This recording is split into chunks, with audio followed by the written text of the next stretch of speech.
Bonjour à tous. Aujourd'hui, en fait, je vais vous parler d'un petit article auquel j'ai le plaisir de collaborer. En fait, il a été écrit sur web-maniac.com.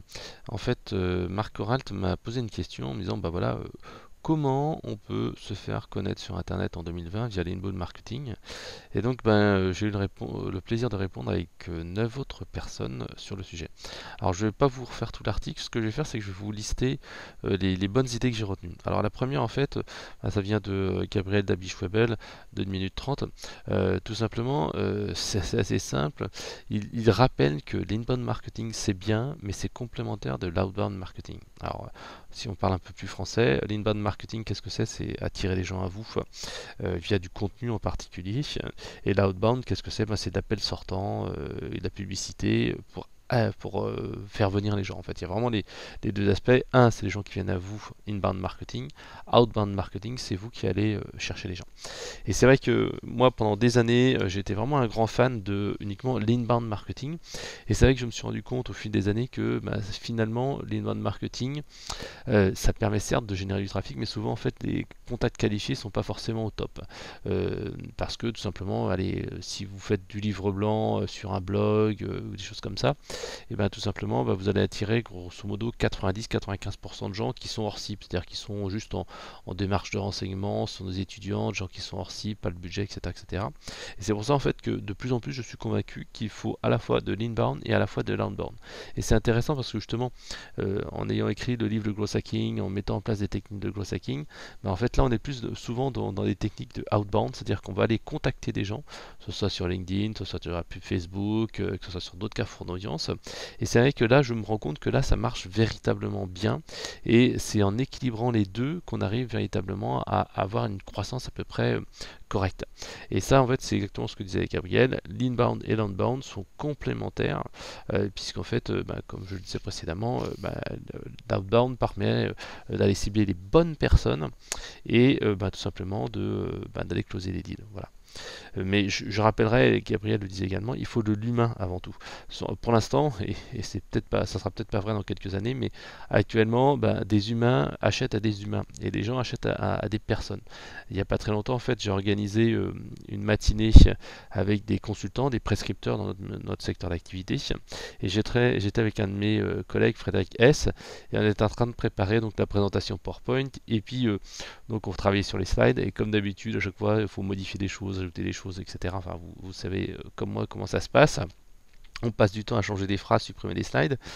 Et Fred a eu une réflexion qui était vraiment intéressante. Il me disait, bon, de toute façon, au final, hey, ce qu'on veut, c'est que les gens se souviennent de nous et ils disent, ah tiens, s'ils ont besoin de tel truc, on a entendu quelque chose parler de ça dans la matinée.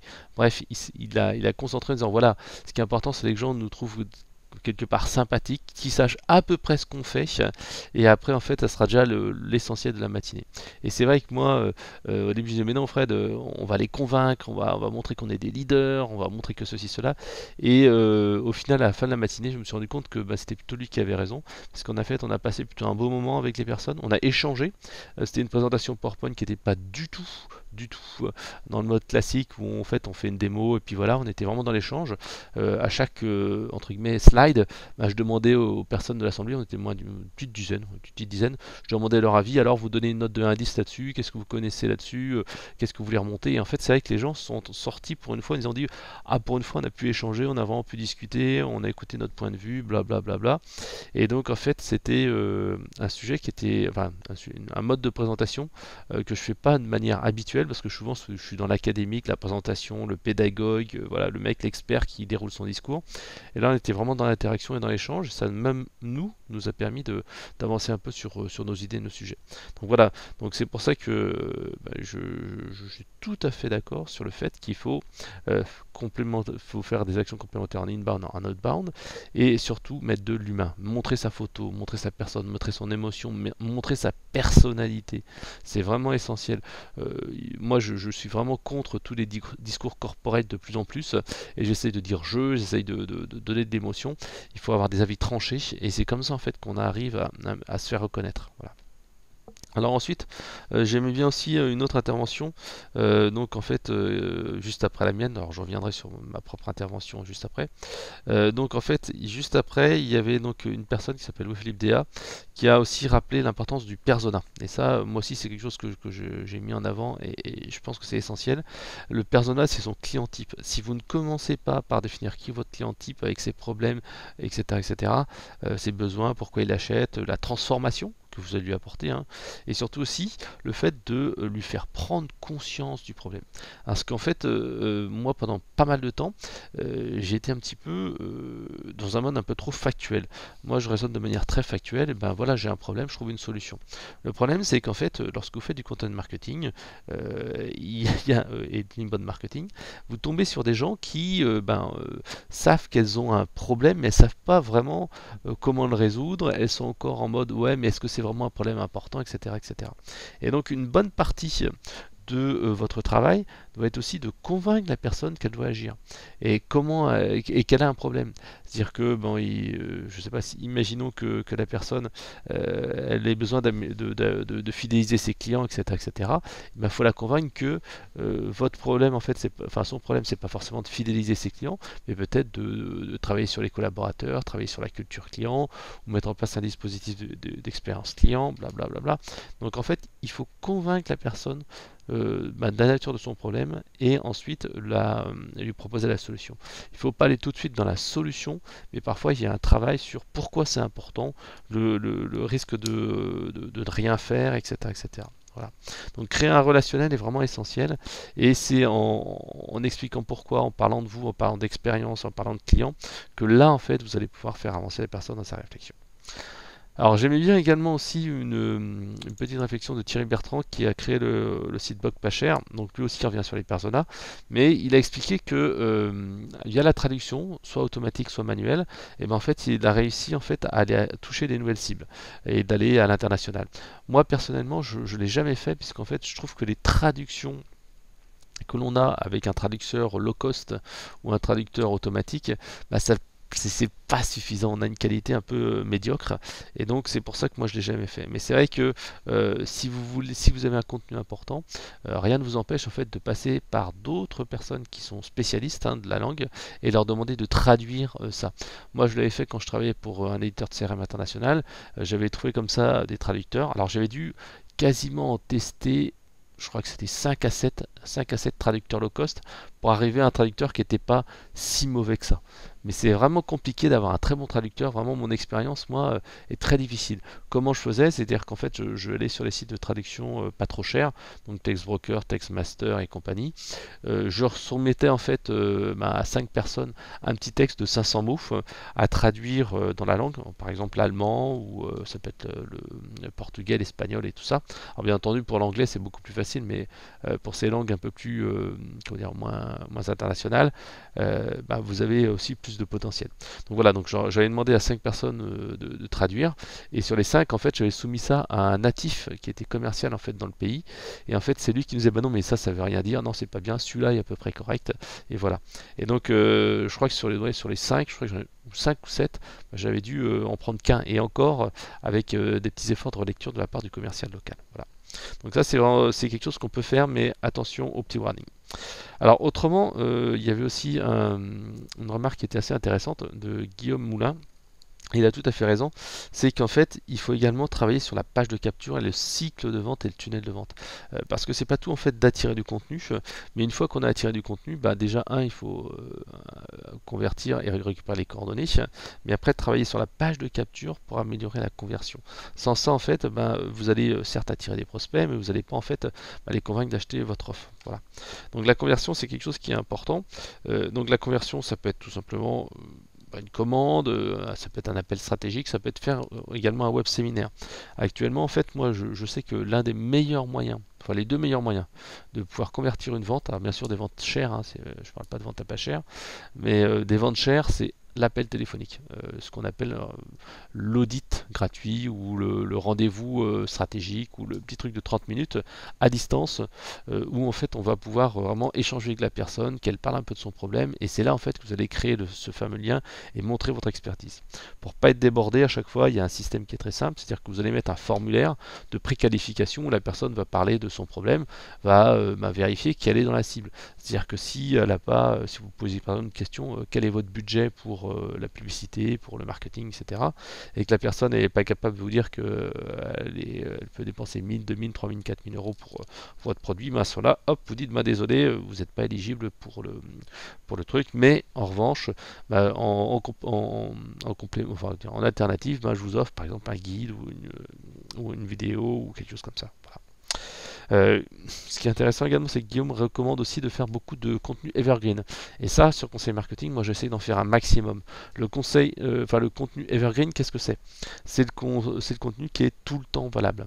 C'est-à-dire que vous n'allez pas faire des contenus qui vont être très, comment dire, temporelles, des actualités par exemple, une nouvelle fonction, des choses comme ça. Ça en fait le problème de ces trucs là c'est que c'est une fuite en avant. Vous devez toujours trouver des nouveautés, il faut donc et c'est vraiment très compliqué. Moi ce que je préfère faire c'est le contenu qui est toujours valable, des contenus piliers, hein. C'est par exemple sur mon blog c'est comment faire une carte de visite, c'est par exemple comment créer un blog, des choses comme ça, bref des choses qui vont être valables tout le temps et que les gens vont chercher tout le temps au fil du temps. Et c'est ça qui permet en fait d'avoir une réussite sur le long terme. Parce que si vous vous adressez à une fonction à la mode ou à un truc à la mode, et vous allez à un moment donné tout simplement avoir plus de recherche dessus ou moins de recherche. Voilà. Un autre point également, donc c'est Nathanaël qui raconte en fait un petit truc assez intéressant. Il rappelle en fait que le web c'est bien, mais le physique aussi est également important. Par exemple, en fait, il rappelle l'importance du réseautage, du networking. Ça peut être bien sûr du networking physique, par exemple des groupes meet-up, hein, ne pas hésiter à aller voir les gens, même si ça prend du temps. Si vous avez au début l'occasion de faire ça, vous pourrez nouer des partenariats intéressants. Voilà, remercier ses premiers clients et avoir un service client au top. Ça, c'est vraiment important parce que c'est vrai que vos premiers clients vont être essentiels pour être le noyau dur de vos fans. Si vos premiers clients ne vous aident pas, ne vous soutiennent pas, vous font pas des témoignages, etc., vous aurez un petit peu de mal. Donc c'est pour ça que c'est vraiment important au départ d'avoir vraiment cette base de fans. Je crois que c'est Seth Godin qui disait ça. Vous devez travailler sur vos premiers dizaines ou centaines de clients pour qu'ils soient en fait votre base. Et vous devez faire en sorte qu'il y ait des vraies relations. Et en fait, c'est vrai que c'est important. Par exemple, moi, dans la boîte où je travaille là actuellement, en fait, on essaye de renouer des liens avec nos clients puisqu'on avait une très forte proximité.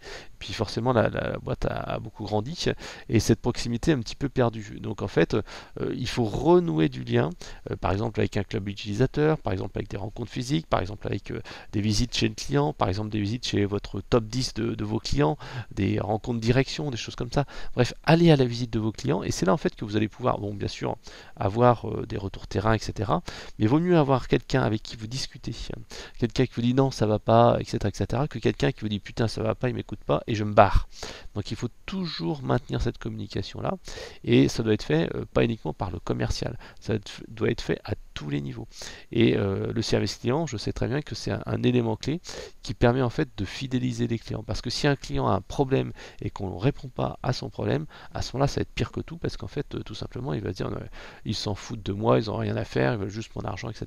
Tandis que vous avez un service client qui fait les efforts, qui essaye de faire son maximum pour résoudre les clients, qui sort de la procédure, à ce moment-là, en fait, vous allez avoir des clients qui vont être totalement satisfaits et qui accepteront de temps en temps des petites erreurs parce que tout simplement vous êtes capable d'aller au-delà et de les dépanner. Une personne accepte l'erreur à condition que ce soit corrigé. Voilà. Alors, de mon côté, qu'est-ce que j'avais rappelé? J'avais rappelé le classique. Comment réussir sur Internet? La première chose, identifier son persona pour cibler ce qu'on doit faire et cibler par exemple les bonnes personnes. Comme je le disais, il y a l'inbound marketing qui permet de définir quels vont être les mots-clés, les expressions qui vont être employées par les clients. Mais le persona permet également de dire où sont les carrefours d'audience, où je vais aller cibler les personnes, si c'est dans le B2B, si c'est dans le B2C, où je vais pouvoir en fait les rencontrer et comment je vais pouvoir les contacter. Ensuite derrière, j'en ai parlé précédemment, mais il faut travailler sur le tunnel de vente. Le tunnel de vente, c'est le sales funnel ou l'entonnoir des ventes. C'est tout simplement en fait offrir au début soit un bonus irrésistible, soit tout simplement un audit ou quelque chose comme ça, un diagnostic, un livre blanc, blablabla. Bref, un certain nombre de choses. Ensuite, proposer une solution, par exemple les faire passer d'un état A à un état B. Par exemple, c'est un bouquin, un livre blanc. Par exemple, moi j'ai 21 jours pour bloguer comme un pro, j'ai 7 semaines pour devenir plus efficace, blablabla, tous ces trucs-là. Ensuite, tout simplement, on va aller travailler la conversion, comme on disait tout à l'heure. Moi, je recommande ThriveTeam par exemple. Et après, on a tout simplement sa séquence de marketing automation qui va permettre d'aller vendre directement ou tout simplement d'aller provoquer un rendez-vous téléphonique, comme je le disais tout à l'heure. Voilà. Donc le tunnel de vente, c'est essentiel et le growth hacking permet d'accélérer. Comme je le disais, il y a la partie hack avec tous les logiciels qui permettent d'aller exploiter en fait un carrefour d'audience, mais également growth avec le fameux tunnel AR qui permet en fait d'analyser où ça va, où ça va pas en fait dans votre activité, à la fois au niveau acquisition, activation, rétention, recommandation et revenus. Et c'est là en fait que vous allez pouvoir identifier ces fameux points noirs et aller agir là où il le faut. Et le dernier point, je disais toujours, ce qui différencie souvent une personne qui réussit et une personne qui échoue, c'est la persévérance. Bien faire les choses sur le long terme permet tout simplement de réussir. Si vous vous abandonnez trop tôt, tout simplement vous allez passer d'idée en idée au lieu de persévérer et d'obtenir des résultats. J'aime bien cette citation de Nelson Mandela qui dit je ne perds jamais, soit en fait je gagne, soit j'apprends. Et c'est vraiment en cela qu'il faut penser le web, parce que le web c'est une lutte continue et il faut tout le temps apprendre de ses erreurs et toujours persévérer. Allez, à vous de jouer. Donc si vous voulez en savoir plus, vous pouvez aller sur le site web-maniac.com et vous verrez ces petites interviews. Allez, à plus, bye bye.